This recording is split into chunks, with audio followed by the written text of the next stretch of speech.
Welcome to another powerful episode of Limitless Women. I'm Gina, your natural holistic mystic, a transformational coach, a certified leader of circles, workshop leader, retreat creator. What else do I do? I'm a keynote speaker at women's empowerment events. This podcast is all about letting your light shine. I want it to navigate a new way, a new dynamic of communicating the needs of men and women. I think that there's a narrative at the moment that's going on in social media which states it's always men versus women or women versus men. And I wanted to change that narrative so that we could develop some compassion towards each other and a deeper understanding of just how we are and how we can communicate together. So I'm really excited because today I have the amazing Caroline Chenier. Caroline Chenier is a retired relationship coach. She's got 8 years dedicated to helping men experience better partnerships, romantic partnerships with their partners, I guess. I'm excited to talk to Caroline because of the work that she's done for men and how this really, really supports what I'm trying to say, in the sense that men are not all bad. There are men out there trying their best to do the best. And so, yeah, Caroline, over to you. I'd love to know, introduce yourself and let us know about that pivotal moment when you decided to go into this work. Well, first of all, thank you very much for having me on. Absolute delight and honour to serve you and your audience on this podcast. So, yes, as you said, my name is Caroline Chenier. I have a passion for relationships. I've always had a passion for relationships for as far back as I can remember. If ever I'm having a conversation with anybody, I go straight into the relationship, which is, obviously I have to just, be a little bit careful if I don't know someone that well, but I am always asking about relationships. And the pivotal moment really was I started off trying to help women, but in actual fact, it was the men that came towards me. And it was due to being on TikTok. I'd go on TikTok and I would talk about all the things that I talk about with communication, the issues that arise around communication, how we don't understand each other, how we need to be a bit more understanding of each other. And we'll probably go into a bit more detail of that later. But amazingly, it was the men that were asking the advice. Obviously, what I was saying was really hitting a nerve with them. So that's how it ended up being men. And, the poor sods haven't got a clue what's going on. That's the whole problem. It's not always their fault. It's quite often purely because they don't understand the species of a woman, and a woman doesn't understand the species of a man. That we are different in the way we think, and it's just a question of learning that and understanding and not jumping the gun when there's a problem. When someone says something to you, you don't say, "Oh my God, you're saying that." No, it's like, why are they saying that? Oh, it must be because of something that maybe happened in the past, and they think I'm saying that against them. In actual fact, I'm saying that quite innocently. And it's not just relationships. That's like anywhere. And what came to mind when you were just speaking then is that we often assume why someone is saying something. Yeah. But when we're doing that, we're making it about us. Yeah, exactly. Because we don't know what they're actually thinking. We just think something because of how we feel, or how that whatever they said made us feel. Yeah. So then we turn it into, why are you doing it about this, or why are you doing it about that? And so you're saying that again. Oh, you're saying that against me. I've just said it instantly. And that's the trouble, isn't it? You've got couples that end up disconnecting completely because they fly off the handle about something which you've got no idea. And apparently you're supposed to mind read as well. That's the thing. You're supposed, especially women, mostly women, I in my experience in doing this, and also not just in doing training, coaching, but, in life, you meet people And you know, you see the couple and they're going, you know, the woman's saying, you know what you're supposed to do, and the man's hasn't got a clue. And she goes, you know. So the man goes, what? Why are you quiet? Why aren't you talking? You know why. You know, and that's it, you see. And quite often, like if we talk about the sexual side of things, is that once that disconnect starts because of this at each other, the disconnection starts, and then the sexual side completely goes, especially for a woman, especially because the woman needs connection and the man doesn't realize that she needs connection, and then he doesn't know how to get that connection. He doesn't know what questions to ask her, to know, you know, perhaps even what the love language is, you know, what does she prefer, you know. It's those kinds of things that I was teaching men, how they can get that connection back, because unless they've got that connection back, they're never going to get anywhere. Never. No. And I think it's you make a good point. If they go so far, I mean, if you don't work at getting a better understanding of each other, you're going to end up just miles apart and unable to get back together, unable to reach each other, because you start to become strangers. I know that. That's exactly right. Yeah. So I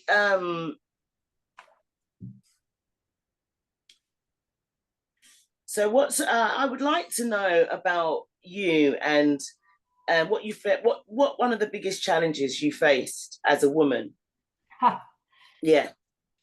Okay, so my biggest challenge as a woman has been really marriage, because like we were saying just now, you know, it's only now in this relationship and the work that we've both done, Gina, that this relationship is surviving. So other relationships in the past have failed because, and I now know from a childhood experience way back with commitment. My mother loved me so much. I mean, it's obviously lovely for a mother to love her child. Obviously, I'm not saying she shouldn't do that. What I'm saying is that as a baby, I must have been a baby. As a baby, I was smothered. And clearly, as a child, I must have like found that very, very smothering. And so my subconscious mind, myself inside pushed back. So every time anything became a bit closer, it's like something they would do, they would say that I was attracting, and then that'd be it, finished. There'd be no going back. And it's only once I started understanding that your childhood traumas, or not even, you know, even if you've had a bad experience as a teenager, or even as in your 20s, if you've had, you know, some sort of trauma, that gets in the way of relationships. And so I healed that relationship. So my turning point for me was realizing that and becoming aware of this trauma. And now, you know, I met someone in the end at 55 years old, 55. You know, so, you know, when people say, oh, you know, I'm too old, no, it's never too late. But you have to deal with the trauma. You have to deal with what's stopping you from getting a relationship. You have to find out what that is. And I found out what it is. And now I'm, you know, of course, in each relationship and in all my clients' relationships, things would come up. But it's how you manage. It's how you manage those times where there's a bit of tension. It's like, okay, you're behaving like this because of something I've said, which I've said instantly. And so when you get rid of all the anger or the crying or whatever, after, you know, after 10 minutes or whatever, how long it takes, you sit down together and then you talk about it. And quite honestly, even with my husband, right, he's gone through 2 marriages. I'm the third, because of exactly what I'm talking about.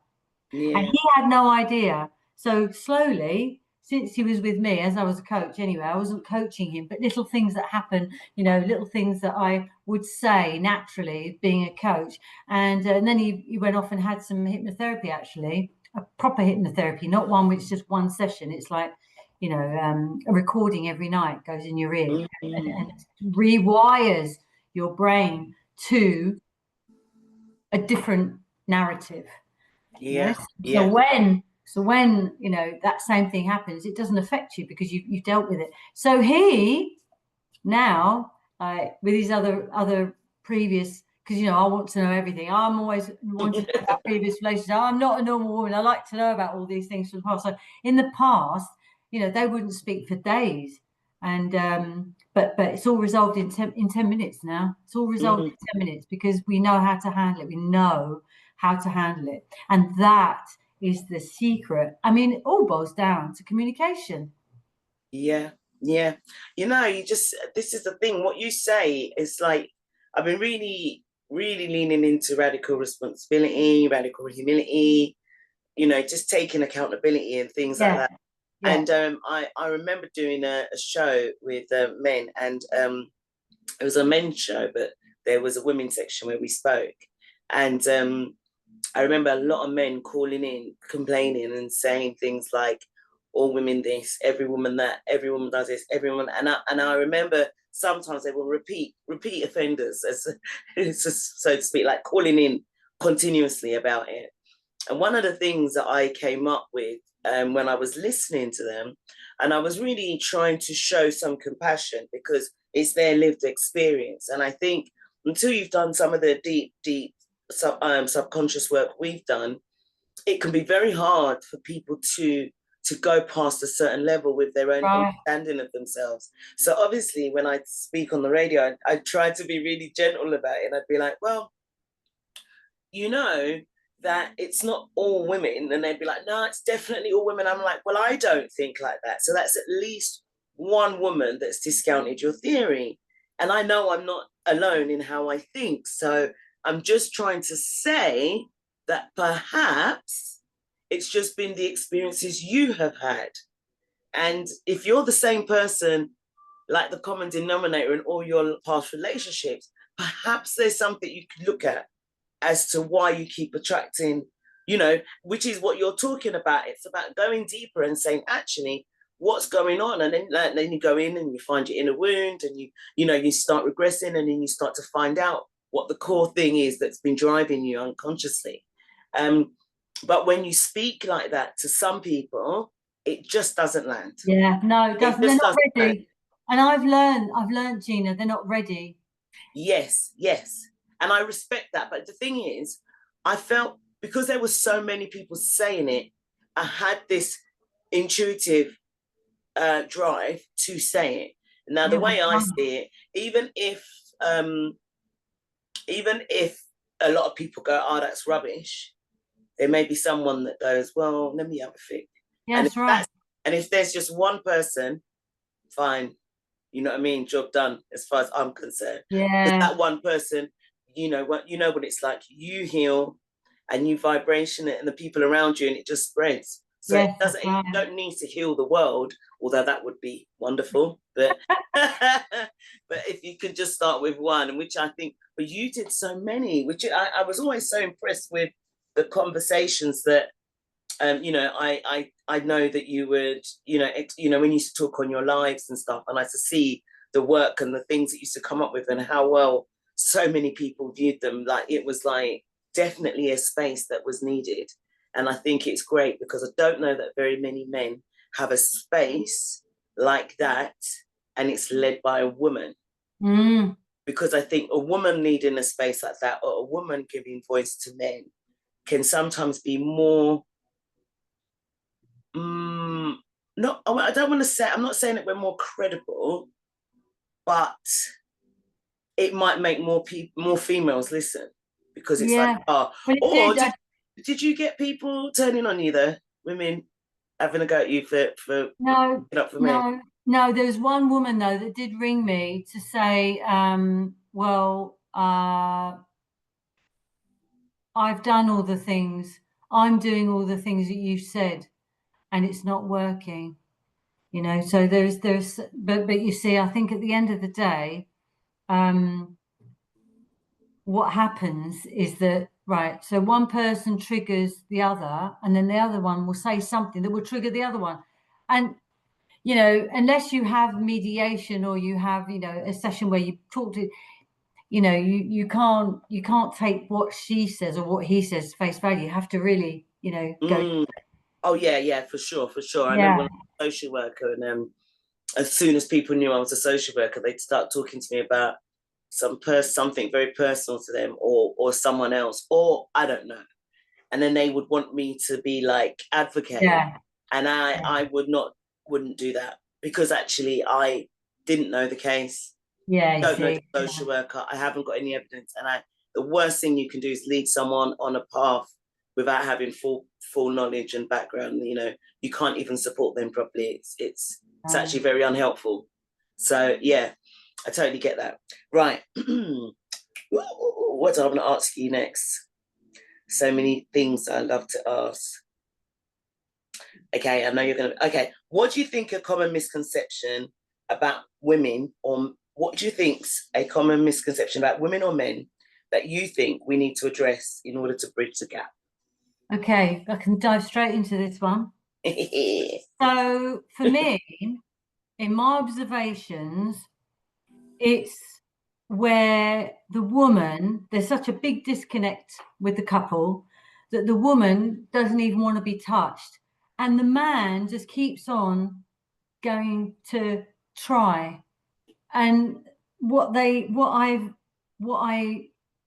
tried to teach men is to not go for the juggler every time. You have to do it slowly. You know, you can't, you know, and so some women, you see, some women, the disconnect is so hard, they don't even want to have sex, nothing. They want nothing. So when the man comes in to give a hug or something, they're frozen because they think, oh my God, he's going to want it now and I don't want it. And that's what they have to learn, to be very, very patient, because it's understanding what the woman's going through. And of course, they have to understand themselves of how they are. The trouble is, they respond the way they would want. The man thinks that the woman wants what he wants, and it's the complete opposite.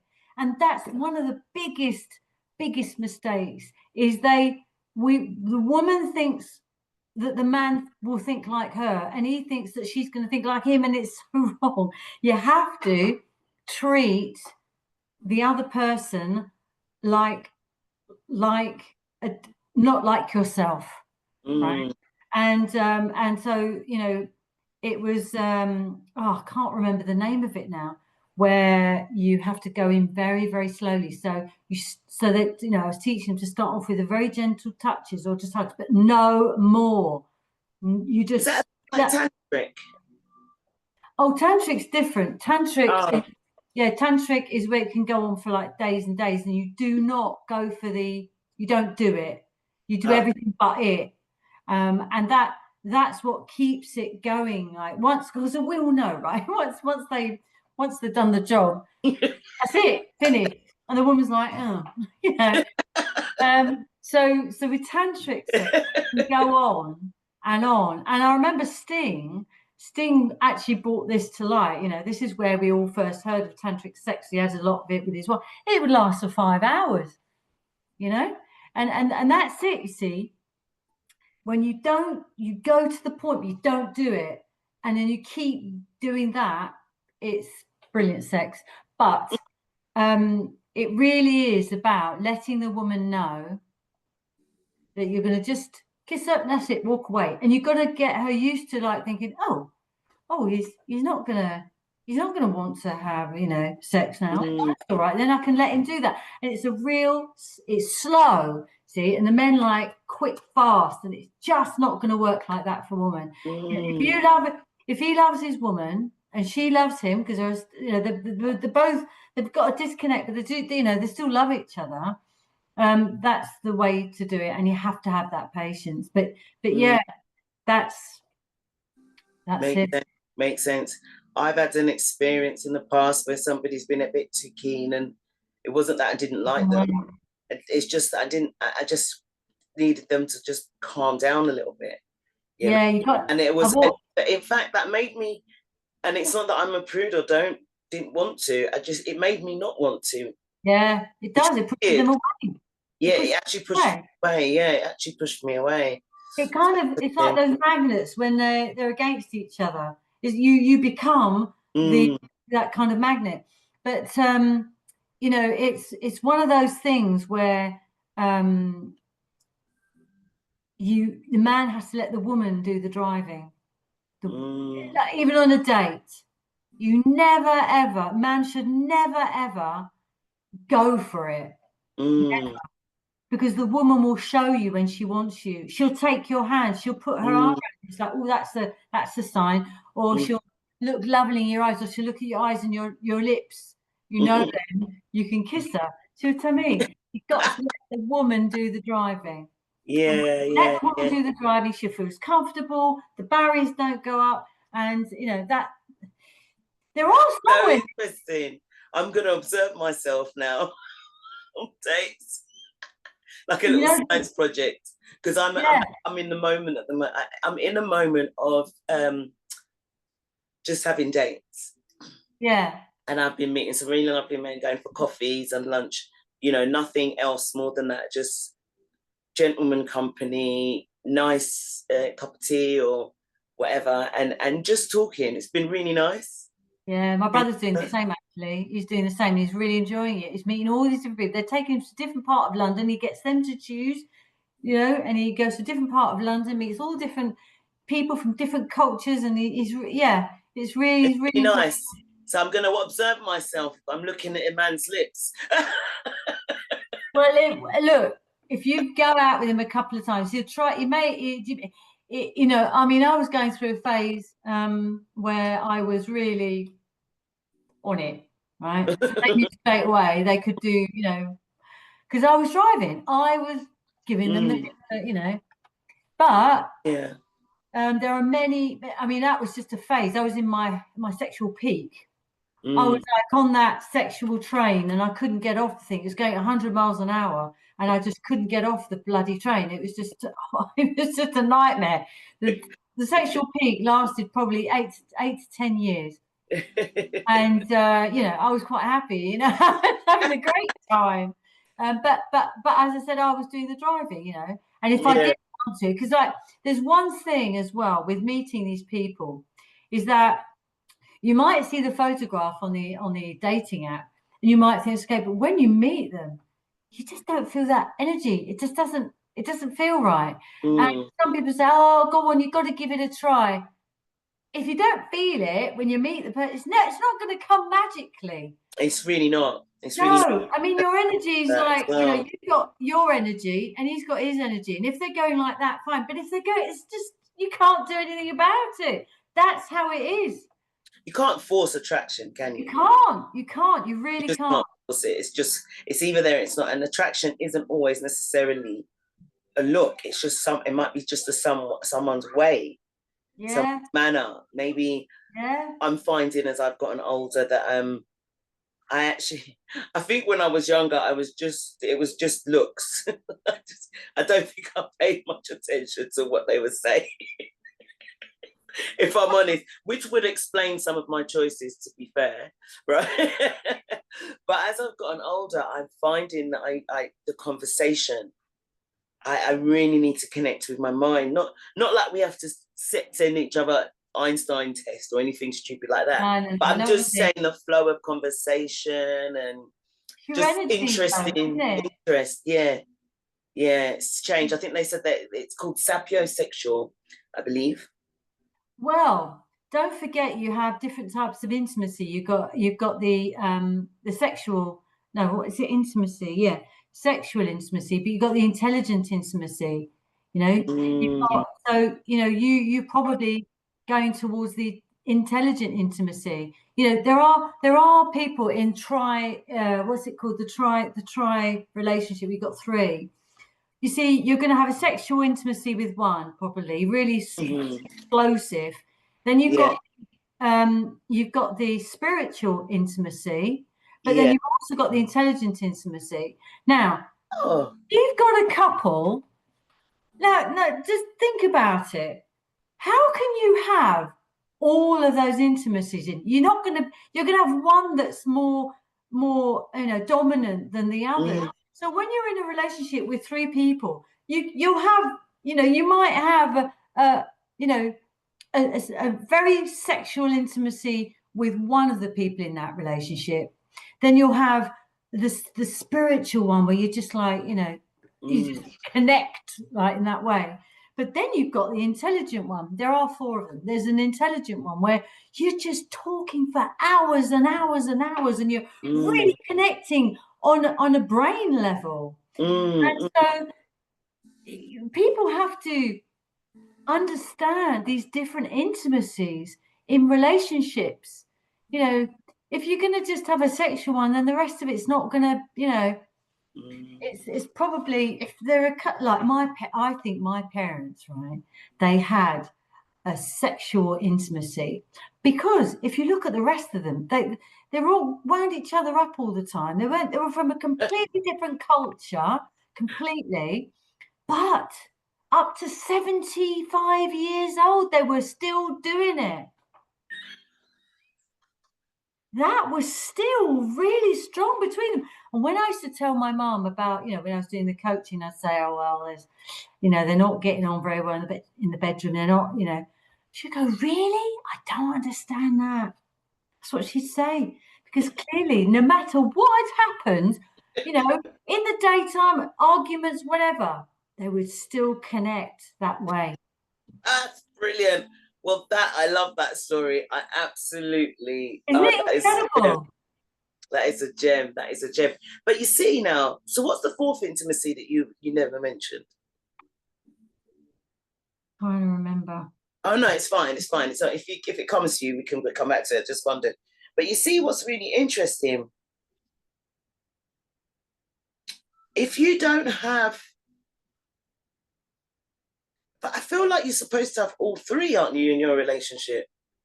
Well, yes, but how can it possibly? Not everybody, one size doesn't fit all. Not everybody's going to have all of those. Gosh, I can remember the last one. Hang on, I'm going to just Google it now.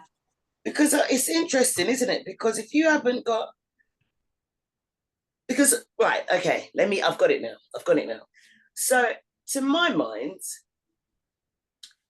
the intellectual intimacy, someone who because already in order to like them, you're kind of attracted to them. Yeah. Right? So that bit's passed. Now, then you've got the intellectual intimacy. That builds into sexual intimacy in my eyes. Yeah. But then, do you know what I think may get missed a lot is the spiritual intimacy. Because you see a lot of women, and I remember this when I used to go to church. Emotional intimacy. Right. Okay. That seems very, yeah. Right. So I remember when I used to go to church and all this, I used to see a lot of women in the church. All their husbands are at home. None of them go to church. I've seen many couples like that where the woman goes to church, but the husband doesn't bother. And he leaves her to it. And I know that women are quite spiritual beings, and it makes sense that women might involve all of that. But it seems to me, knowing all four of these types of intimacy, it means that we should strive for a bit more when we're trying to get to know someone and connect with them. Yes. Because otherwise we think sexual intimacy is basically practical physical intimacy.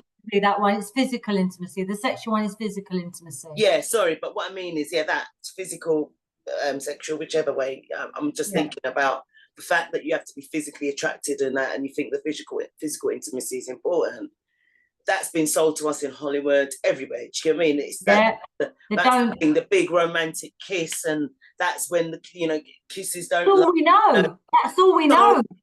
That's so much. But actually, knowing these levels that you've just mentioned, it makes you think about them apart.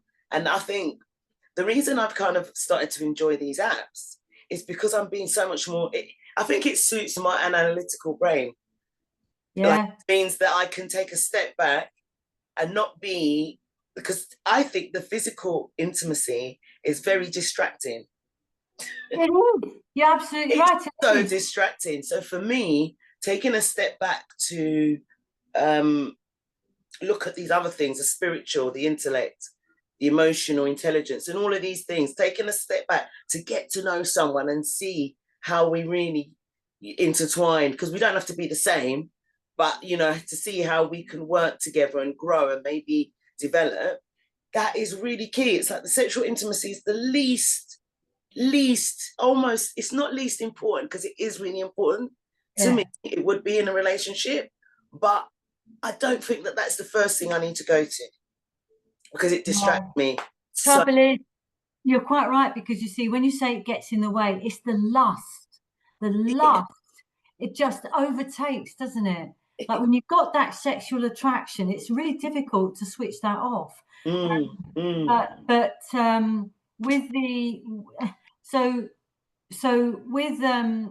with these different types of intimacy, see, nobody talks about any of the others. Nobody talks about it. You recognize it. You might recognize it. Oh, see, I've got an auntie. Yeah.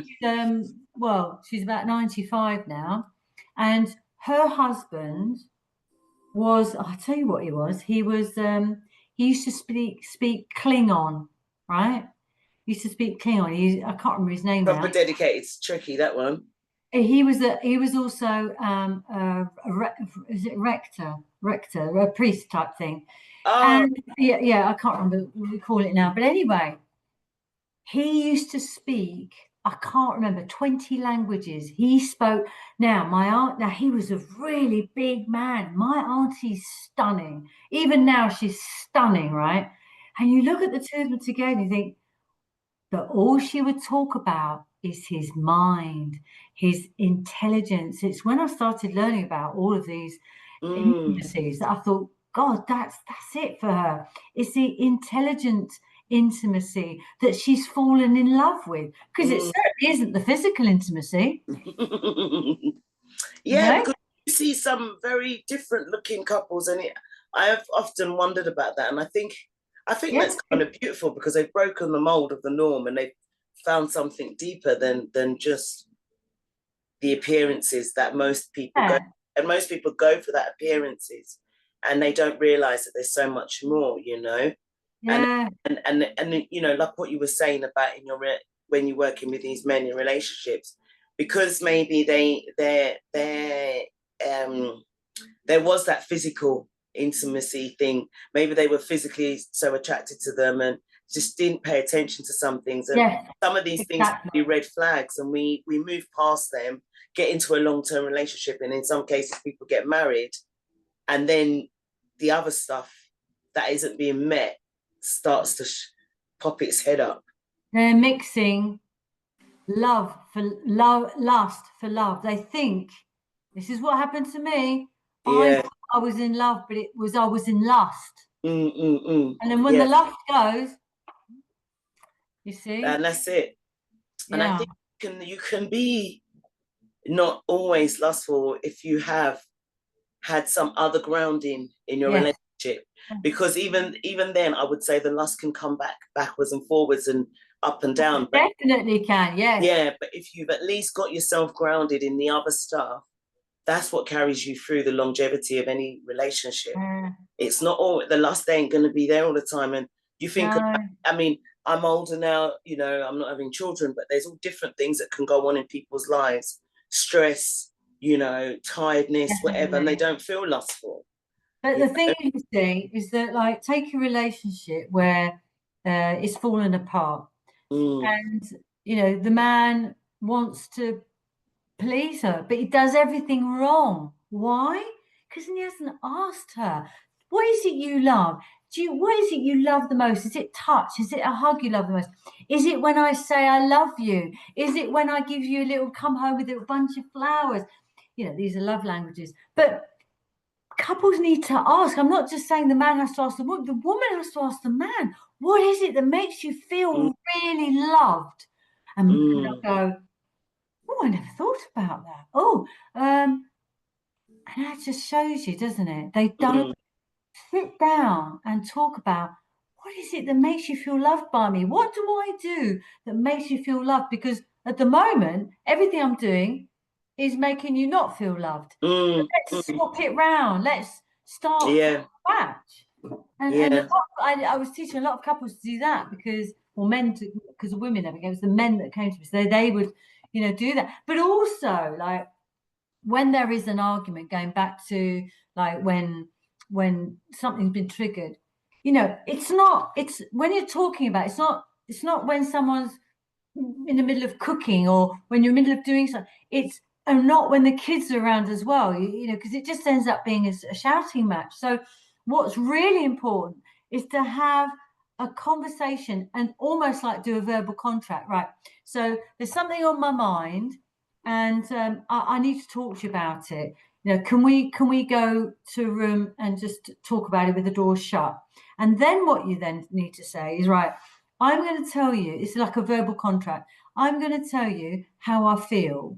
And I invite you to listen. So take things as words like I invite you and, suggest and things like that, rather than you must never say that. And then I will invite you to respond and I will be quiet while I listen to you. And when you do that, it immediately takes the fire out. It's incredible. And just to give an example, not with a romantic relationship, but even with my father, he did something really upset me. I didn't say anything there and then. I left it until I was calm. And then I said, Dad, I'm going to ask you something. I want to tell you how I feel. Can I just sit down and talk to you about that? And he goes, oh, yeah, like that. Oh, and, so he listened. And when you do it like that, they're not going to get up on their high horse. So that is crucial to bringing back that connection, to bringing back and talking about what is going to reconnect you both together. And only you two can do it. They might get a mediator, but at the end of the day, people can do it themselves. It's just knowing what to do. I guess, yeah, you're right. It's knowing what to do, but it depends on how far you do it. It's how you do it, isn't it? Yeah, it depends on how far down the line they are with the non-communication before they kind of hear from you, because if they've gone certain, I think if you're both watching you and you're both thinking, oh, this is really good, then you'll both give it a go. Yeah. But one person's starting to feel you're right. Too. Like I'm just trying to think of relationships where I've gotten to the end. Takes two to tango, doesn't it? Yeah, I've gotten to the end and I was kind of like, oh, but I love what you were saying about just, learning about each other and each other's love languages and stuff. I remember being in a relationship once where I asked someone to do that and they refused. And I thought, they turned out to be a narcissist. They turned out to be a narcissist in the end. I didn't know that. But yeah, I think it would have been digging too deep for them to do that kind of, to ask certain questions that would maybe reveal something, So yeah, but that was interesting. You both have to want it. And I've also seen people who have both really worked hard to make something work, and I think that's also really beautiful. And I love those stories, because sometimes you just, some people just need a bit more time. But yeah, it's good. I love that you work with men, and I love your understanding about how some of them just don't know. And I think that's really sweet. I think a guy coming and saying, look, I just don't know, I would like help. I think that is if you've got a partner who says that and is trying, I think that's quite romantic, actually. Yeah, it is. I'm going to throw a spanner in the works now. Okay, so what if, like, this is a real client issue. What if, he's got a wife that absolutely loves him but wants no intimacy? It's not that they don't fancy them anymore. They just, want no intimacy. Maybe they're in the middle of the menopause or something like that. And I'd say, well, you know, have you discussed it with her? Yes. And she's told me to go and get someone, you know, just to sleep with. And he goes, but I can't do that. And I said, well, then you have to just put up with it and not have any sex in your life. And eventually, after, must have been about 6 months after we tried everything and she really wasn't having any of it, I said, you know what to do now? He goes, I don't know what to do. I said, you do. She's given you permission to just go out and just have sex. It won't mean anything. It's just it's just an action. It's just a means to an end of a need. That's it. You're not going to fall in love with a, you know, you love your wife and she loves you. So you know, you don't want to lose the lifestyle you've got. You don't want to separate the kids and everything. You know, you've got a beautiful life. It's just that's missing. And if she's given you permission, just do it. And in the end, he did. He got an escort, and he said it was fantastic. So, you know, bless. That's really it's just what he needed. The trouble is, let me just expand on that. The trouble is, when you've got a partner that's got all this pent up sexual energy and the woman just doesn't want to do it, and there are many, many women who just don't want to do it but love their partners. This, you know, like I said, menopause, the hormone stuff. You know, you're not living with a nice person because they are just constantly at you, you know, because you don't want to do it. You know, so it's really important to resolve that issue in whatever way it needs to be to keep the wonderful relationship, happiness and love that you've got between you. If it means, but not cheating. I'm not saying to cheat. That's not what I'm saying, because cheating is cheating and that's not nice for anybody. You have to agree it. You have to agree it with your partner. You know, and every partnership is different. I mean, I spoke to many couples, where they're in, or even other men that were in a triage. I can't remember that. Polyamory, that's it, polyamory. And I was saying, you know, that, you know, if it means having to do that, do a contract between you. You know, how is it going to be? Do you want to know about it or do you not want to know about it? You know, so you've got as long as the other partner knows you're not doing it on the side, and that's fine. You can't do it as cheating. That just doesn't work. Yeah, and that's the thing. It's the cheating, because the cheating is deception, and there's a whole horrible lot of stuff that goes with that. Well, lying, for start lying and having to have double life, it's not right. Yeah, and it's not nice. And I think, I don't care how clever you are at doing cheating or whatever you're doing, the energy of it is there, and the partner will know, or it will impact your relationship. Of course it will. Of course, you'll trip up somewhere. No, you can't do that. That's just not on. And the trouble is, you lose the trust. You lose the trust, the essential trust. You lose that once you've. That's why, you know, when couples find out, they can never be together again, because the other one will always not know whether you're cheating or whether you're actually generally going to the dentist, for example. You know. Yeah. That's so true. Okay, so I got something I'm going to ask you now that's not anything to do with any of that, although it might be.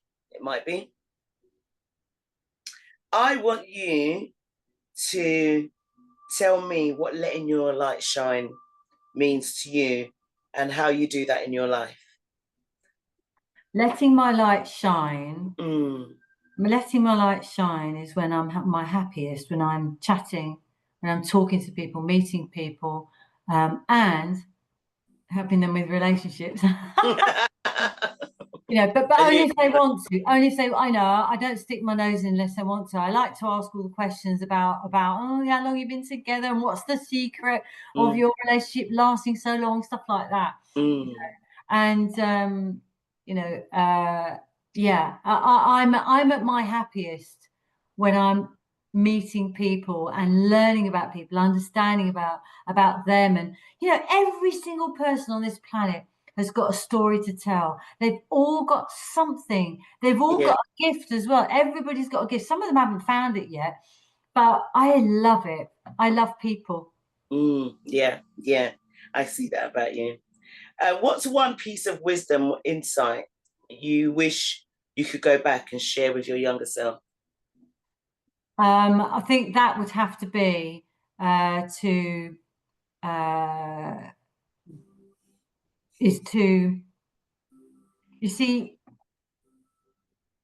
I wasn't taught about finance as a child. I wasn't taught about communication as a child. I wasn't taught about what's out there. And I if I could go back, I would like to have been taught about those things, and about even about relationships. You know, we only get taught at school about you know, putting a Johnny on, for example, and having, now they're talking about contraception, but they don't talk about relationships. And I think if I've been taught about relationships, if I've been taught, I was towed home because my car broke down. I was towed home. I was talking to the man there. At 19 years old, he got his first house. You know, he's now got about 50 houses. And he's only 46.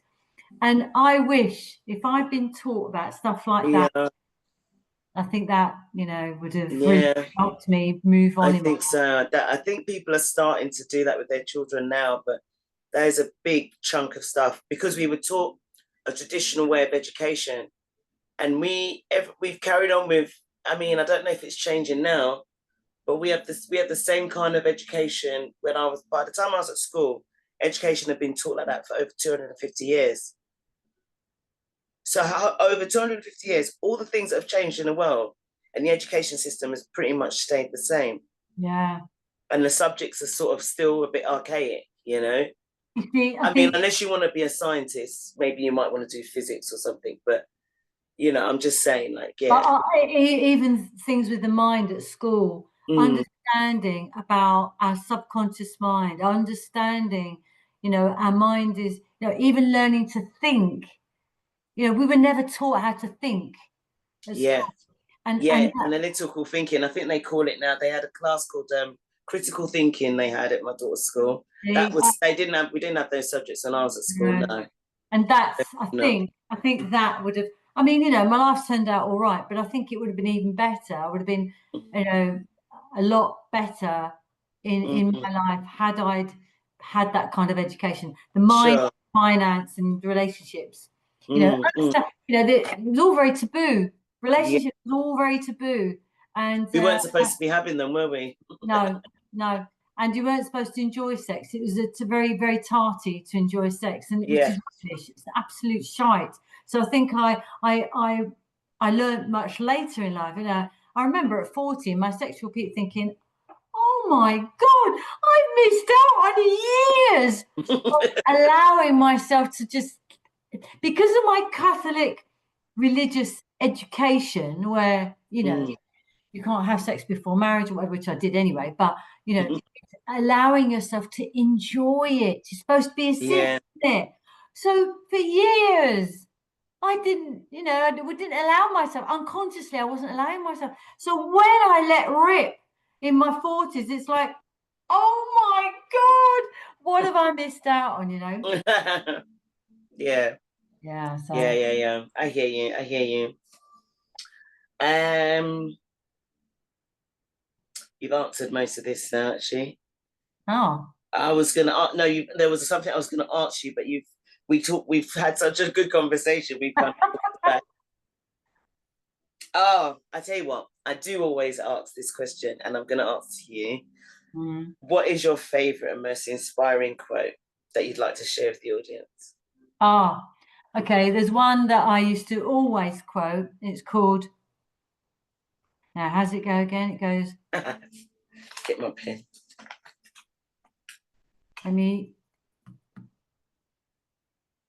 Knowledge, hold on, it's about knowledge. It's Ben Franklin. He said, an investment in knowledge always pays the best interest.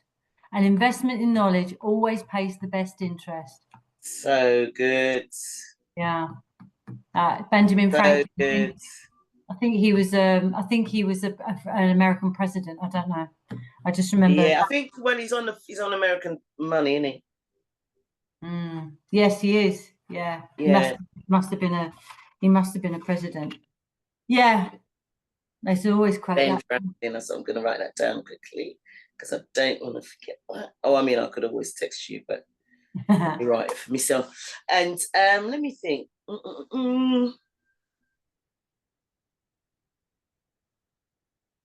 What's the most important lesson life's told you? I mean, do you know what I was thinking about? I was thinking about how you've made such bold moves in your lives. Like, you know, you've moved from England to France. You know, you know, Went backpacking by myself. went backpacking by yourself.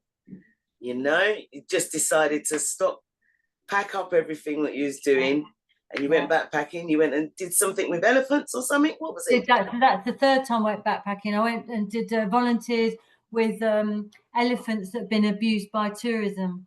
Yeah, so you know, you just do these things, you know, and you really go for it. You just seem to be someone who's like, right, yeah, that's it. I've done enough of this. I think I'm going to try this now.